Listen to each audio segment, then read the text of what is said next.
Saint Thomas ఐలాండ్స్లో ఈరోజు అయితే day 3. So రేపు లాస్ట్ డే. ఇట్లా వ్యూ మాత్రం చాలా అద్భుతంగా ఉంది. మేము మా రూట్ కింద ఉంది బట్టి వాళ్ళ ప్రాపర్టీ. అండ్ ఇప్పుడైతే టైం 6:45 అవుతుంది. వెదర్ సూపర్ ఉంది. నిన్న చాలా వర్షం పడ్డది, ఇవాళ కూడా 90% చూపించింది, కానీ లక్కీగా పడలేదు.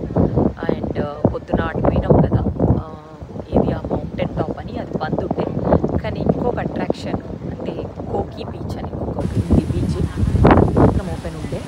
అక్కడ బీచ్లో మంచిగా ఆడుకున్నాం. చాలా చాలా కలర్ఫుల్ బీచ్.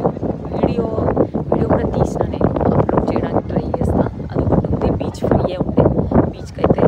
అంటే యాక్చువల్గా నిన్న పవర్ పోయిందంట, కరెంట్ పోయి. వాళ్ళు ఏం చేశారంటే బీచ్ మొత్తం వాటరు ఏం లేవు. సో మేము అక్కడ వెళ్ళి జస్ట్ ఆడుకొని వచ్చి మళ్ళీ రూమ్కి వచ్చి ఫ్రెష్ అయినాం అన్నట్టు.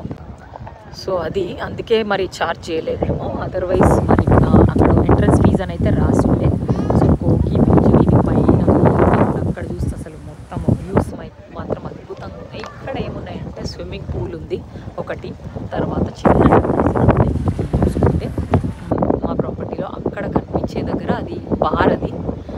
సో ఏంటంటే ఇక్కడ కాఫీ షాప్ కూడా వాళ్ళ సండే కదా 5 o'clockకే మూసేసిండు. అసలు 5 అంటే 5 ఇంట్లో ఒక కాఫీ షాప్ కూడా ఉంది. సో ఎందుకంటే మళ్ళీ ఇంకోటి ఏంటంటే వీళ్ళు పొద్దున 7 స్టార్ట్ అయిపోతుంది వీళ్ళంటే. అందుకే వీళ్ళు నాకు తెలిసి తొందర ఎండ్ చేస్తున్నాము. సండే కదా, ఏంది ఇంత తొందర మూసిరంటే సండే కదా అని అన్నాడు. సో ఎనీవేస్ ఇట్లా ఉంటుంది మొత్తం సెయింట్ థామస్ ఐలాండ్ అంతా. గుంటల మధ్యలో ఉంది, చాలా బాగుంది. నేనైతే ఇట్లాంటిదైతే నేను ఇటలీలో చూసిన, మూసితానో వాటిలో చూసిన.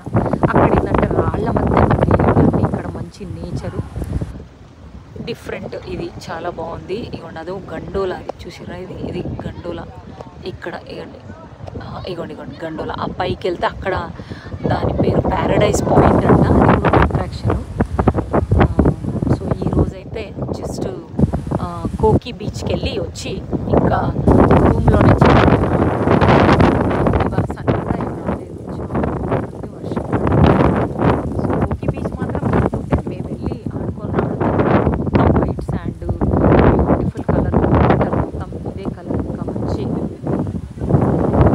Shade water. అంటే అట్లయితే ఫ్లోరిడా డెస్టిన్ అక్కడ కనపడ్డాయి వాటరు.